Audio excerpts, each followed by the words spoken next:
Okay, we're back with our amazing religious educators who are giving us their wisdom and advice that they've learned through many years of bringing youth to GA.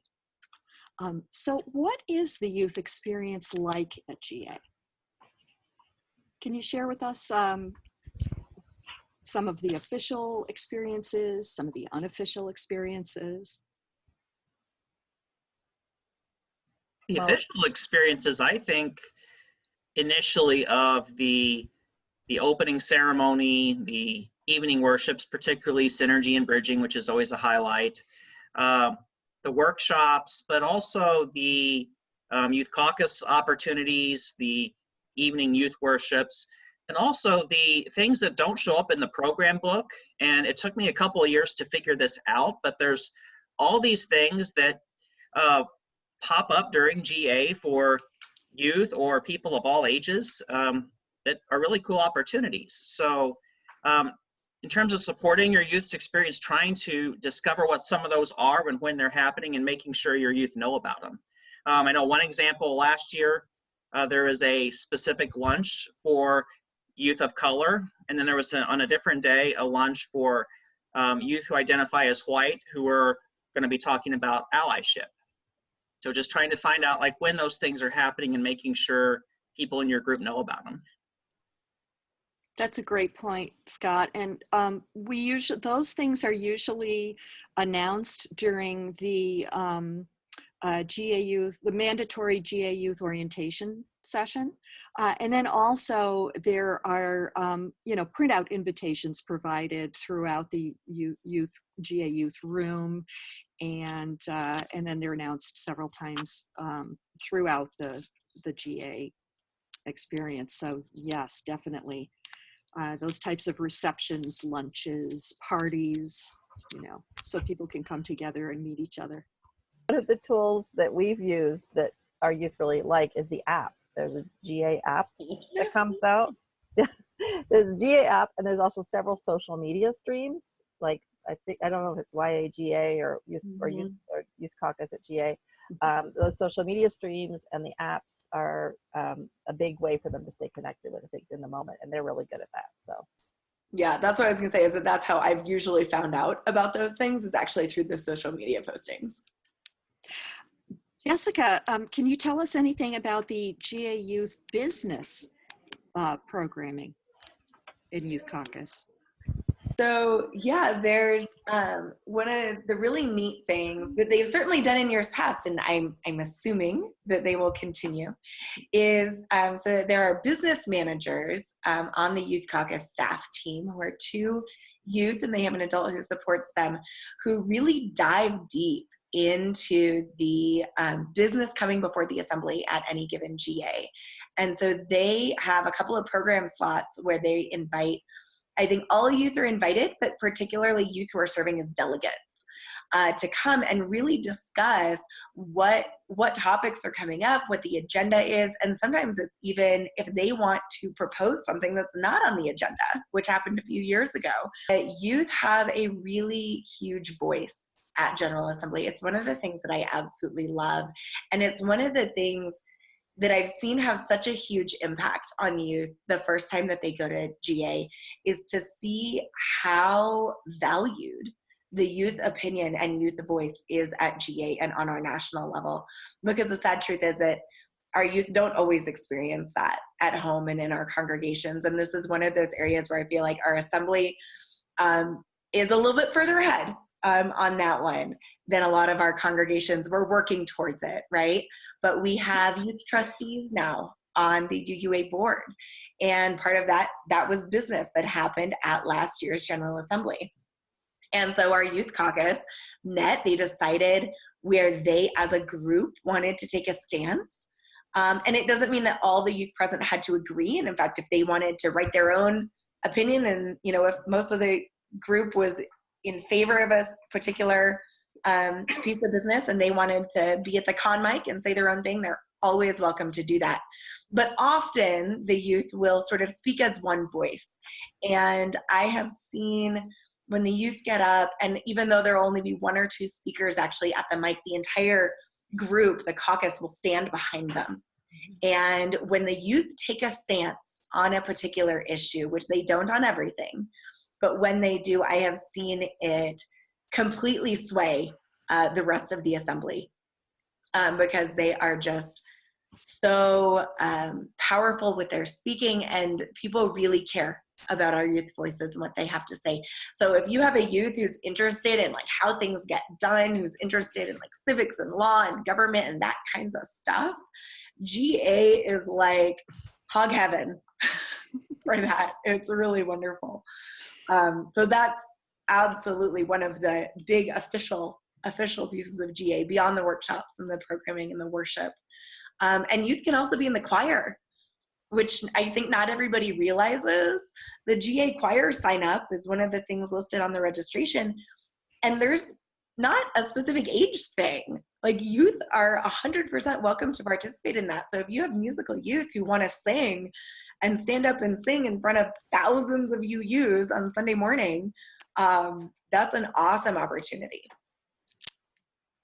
Yes, one of the things I absolutely love about the business, the Youth Caucus business sessions, is that, you know, we've got a couple of youth who just really get the, you know, legalese and the Robert's Rules of Order, and they love it, and they can translate it into language that that other youth can understand more easily. And then they get a chance to unpack each of these issues that are coming before the delegates to be voted on, so that they can understand better and then participate. Yeah. So what about off hours? What kinds of experiences can youth have when they're not at GA programming or events? Last year in Kansas City, one of the things that we planned in advance was the LGBTQ Film Festival was in town.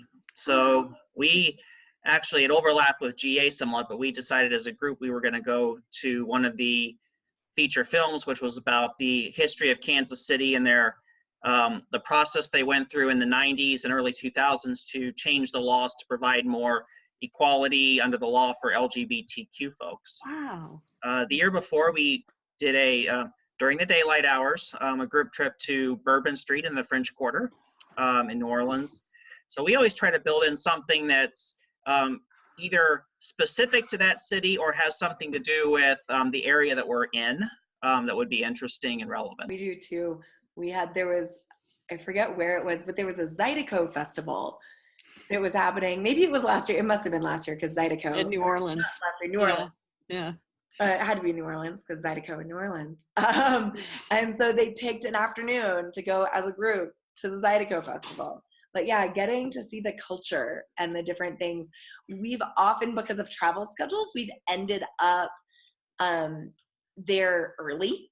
Like, we'll often end up in the city either a half day or almost a full day early, or we'll end up staying late just because of, you know, cheapest travel arrangements. And so those are great times. There were several years in a row where we ended up going to the zoo in that city. Just that was the thing that was around, that was not, you know, overly expensive, and it was easy to do. When we were up in Portland a number of years ago, we took a trip and went hiking and saw waterfalls, and we went swimming. We found this great little swimming hole.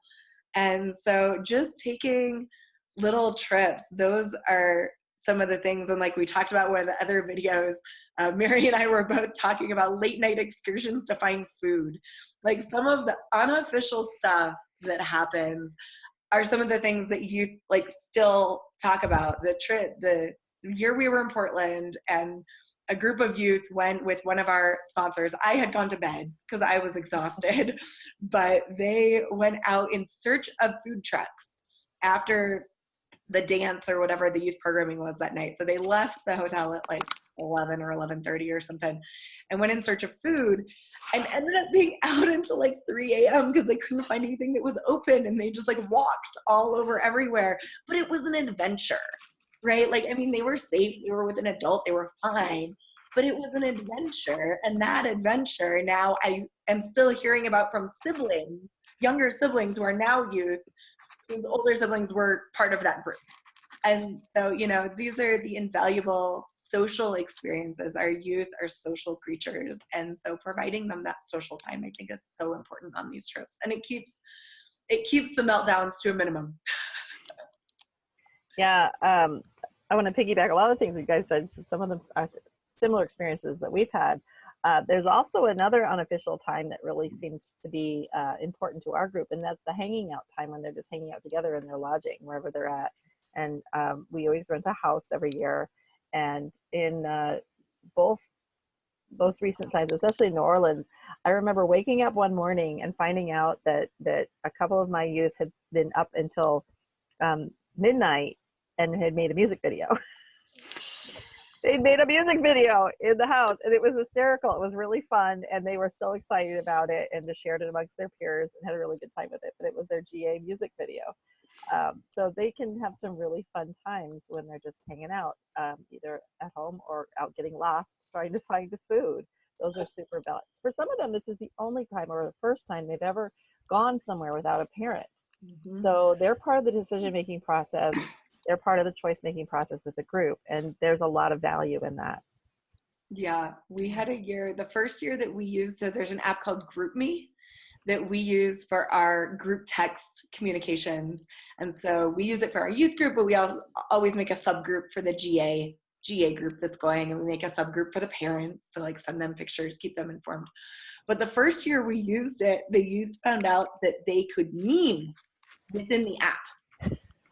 Oh my, the memes that happened that year, and they kind of still always happen, but that year in particular, like the pictures of just, you know, waiting for food or whatever, like the most mundane things, but man, they snap a picture and make a meme out of it, and it is the most memorable thing. And then we have memes to cherish for years to come.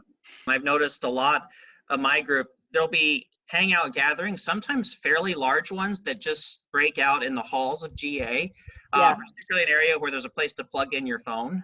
Yes. A lot of my youth, that's been a really valuable connection opportunity. Or whenever there's someone with a guitar or a ukulele. Absolutely, yeah. Music, they'll just congregate, and singing will happen. It'll happen in the hallways. Sometimes they have to get scooched because they'll block the hallways. So being aware of that. Yeah. So. And one of the things that I feel like inevitably, and to different varying levels, but at least one youth, and sometimes it's the whole group, and sometimes it's an adult, but someone will have a GA meltdown. It's almost not a GA if a GA meltdown hasn't happened, where someone has just been going too long, too much, not taking enough breaks or self-care or time. And that's where I find that really having that covenant and that agreement in place ahead of time makes all the difference in the world. And the one year, my very first year at GA, I will admit I somehow missed the part of the sponsor email that had that, you know, a recommended agreement in it, and I just didn't see it. And I was, you know, first time bringing youth to GA, and so we didn't really do any. We talked about logistics with parents. Parents knew where we were staying and flight schedules and stuff, but we didn't talk about agreements of, you know, what to do if you're overwhelmed, or being in communication, or these different things, or expectations around how much GA to show up to versus hanging out in your hotel room. And I had a youth that year who, I'll start at the end of the story. The end of the story is they just kind of gotten overwhelmed with GA. Like GA was just a lot for this youth. And by Saturday, they were just kind of done. Like they just needed some alone time. They're an introvert. They weren't used to just being around people all the time for that many days in a row. That was the end of this story. But the beginning of this story is that we had a youth who just seemed like they disappeared, and nobody had heard or seen from them in hours. They weren't picking up their phone. They weren't answering the hotel room phone, and ended up calling parents and going, we're trying to find him, but we don't know where he is. The parent was able to get a hold of the youth and, you know, called me back and said they're fine. They're in the hotel room. They just needed time away from the group. Sorry, they didn't tell you. And so, right, these are the things that if we address ahead of time and say, hey, if you get overwhelmed, it's okay to skip out, even if it's stuff we agreed we would go to. If you need time alone, that is way more important. But be in communication. Just let us know. I'm safe. I'm okay. I'm in my hotel room. Please leave me alone for the next 4 hours. Fine, done, easy. Rest. We'll check in on you. We'll make sure you're still alive. But that's it. And so I think the more prep you can do and have those conversations ahead of time of like, what if this happens? It makes it so much easier to deal with in the moment. And making sure those self-care things, I think, are most often at the root of most of the meltdowns. Our lack of food, lack of sleep, lack of water, overwhelm. And I would extend what you said, Jessica, to apply for adults as well. Oh, yeah. And to care for adults caring for themselves is just as important, if not more so, than the youth doing that. Number one, it models it for the youth. But if you can't care for yourself and be in a healthy place, you're not going to be able to provide that same level of support to youth, particularly if meltdowns occur. Yeah, you can't get from them too far. Now, GA has a lot of support systems in place for taking care of these types of needs and issues.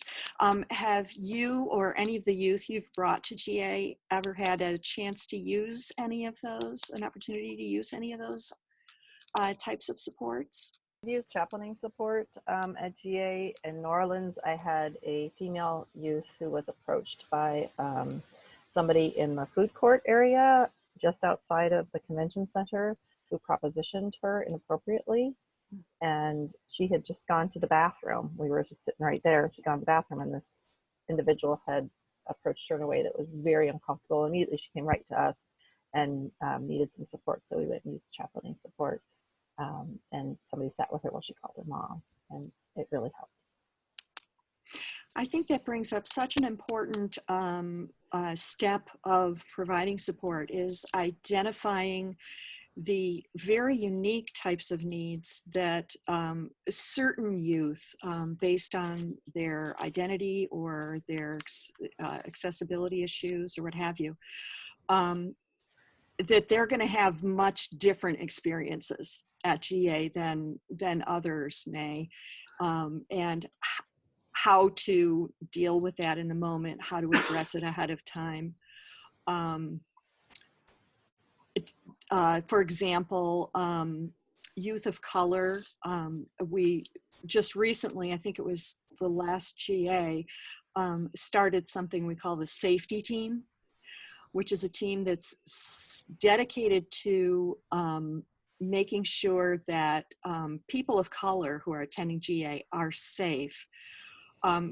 Most specifically within or dealing with the systems in our society that are in place to reinforce white supremacy or that are more that can be more harmful to people of color. So a safety team might intervene if someone is being approached by police in a certain way, so that they'll intervene to keep the situation from escalating and to be an advocate within the moment with that type of situation. Do you find it's helpful? And also, Mary, you mentioned young women particularly can have these types of experiences. We've had experiences with young women traveling in who had really unfortunate seatmates, and felt very uncomfortable. So we usually address what they may encounter and what they can do in those types of situations. Do you think about those things before you come?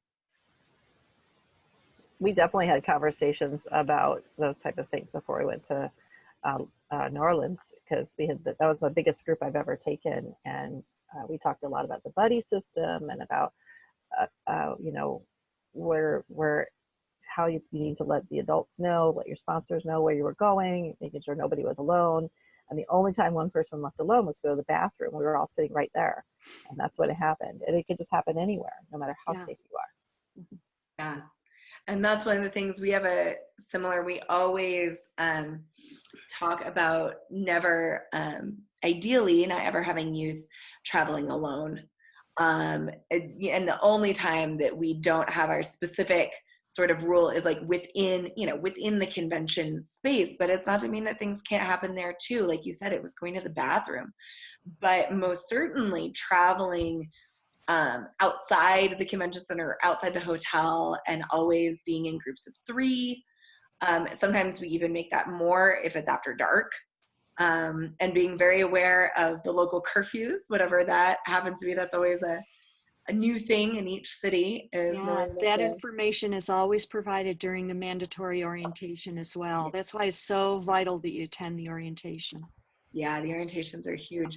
And one of the other things that I love is that the Youth Caucus staff team includes chaplains specific for youth. There are youth chaplains and adult chaplains there to support our youth who are attending Youth Caucus, which I think is so great. There's general chaplains for, the GA community. And I mean, we can make use of those as well, but having dedicated chaplains who are both youth and adults who are used to working with youth and used to chaplaining youth, because chaplaining youth is just, it's different. It's different. It really is. It really is. And so having people with that specific expertise is so helpful. And as sponsors, knowing that you also have all of the GA chaplains available to you. So if you've got something going on within your life that's outside of Youth Caucus, with outside of dealing with your youth, that there are other chaplains there to support you, and that the adult youth chaplains are there if you're having an issue with your youth that's directly related to that, then that's their sort of expertise. But I think that those resources are just so phenomenal that those are provided. Yeah, the adult chaplains can be really great support for youth trip coordinators or sponsors. You don't want to share your whatever you're going through, your issues with the youth. You need to keep it sort of buttoned up. So that's a great way to get the support that you might need in those situations too. And I just want to lift up also the Right Relations team. Because this is a very unique team. They're not the safety team. They're not chaplains. They are designed to provide support for people who have been harmed in some way due to their identity, such as experiencing racism or microaggressions, or women experiencing sexual harassment, those types of things. And it provides a reconciliation process for the person who has been harmed and the one who has done the harming, to learn about what has happened and to communicate with each other and come to an understanding, come to a place of healing. A really important thing to lift up about supporting youth at GA is number one, familiarizing yourself and also letting your group know where additional supports are. I remember last year there was a designated space for people who identified as LGBTQ. I think there was a place where individuals of color, including youth, could gather. So just being aware of that those resources are there for folks with different identities, and making sure they know that it's there and they can take advantage of it. Mm-hmm.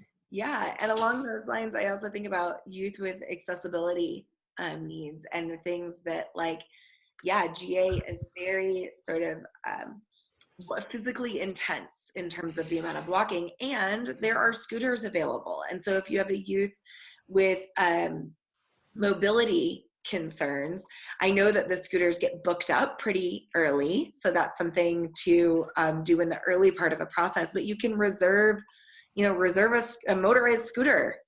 So there's no reason that a youth with mobility challenges, wouldn't be able to still fully participate and attend GA. And one of the things that I would also just say in terms of keeping in mind is that our neurodivergent youth, GA can be very overwhelming. It can be overwhelming for those of us who are neurotypical. Yes. Never mind being neurodivergent. And that doesn't mean, again, that they can't fully go and enjoy and have a great experience at GA, but there's things to be aware of and things that you can prep ahead of time, like the General Assembly, General Session Hall is loud. Like, it just is. The music is loud. People cheer. It's, you know, it's a loud place. So maybe bringing earplugs to kind of dampen that noise. Things like that, making sure that they know where there are quiet spaces that they can go to take time out. And maybe that's part of the scouting of the first day, is like walking around and identifying some quiet spaces within the convention center, especially if you're staying, you know, someplace that's further away. And so going back to your room in between every few hours really isn't an option, but identifying some quiet spaces in the convention center where they can go, and where, you know, it can be a quick text. Hey, I'm going to the quiet spot near the Gen Sesh Hall. I'm going to the quiet spot in wing A, or whatever. These convention centers are crazy. But that way there can be a shorthand, and that way they know what they need to do to take care of themselves. And you can help support them in that. And having bags that maybe have fidget items or have some, I don't know, adult coloring stuff, whatever it is that will help them recenter, I think is huge. And all of that stuff, the beautiful thing is you can prep 90% of that ahead of time. Yes. And if they know what they're walking into, that makes it so much easier. And also, I'd like to lift up letting the GA Youth staff know about these situations too. Whether youth is neurodivergent or has had a recent family death, you know, or has been having some mental health issues, having a conversation that involves the youth and introduces them to the GA Youth staff, then that staff can keep an eye out for the youth and help them integrate with the community and process their experiences. Yeah. Well, thank you so much. You've given us so much to think about and to plan for. And I really appreciate it. It's a great opportunity for youth to have a really meaningful and safe experience at GA. Thank you.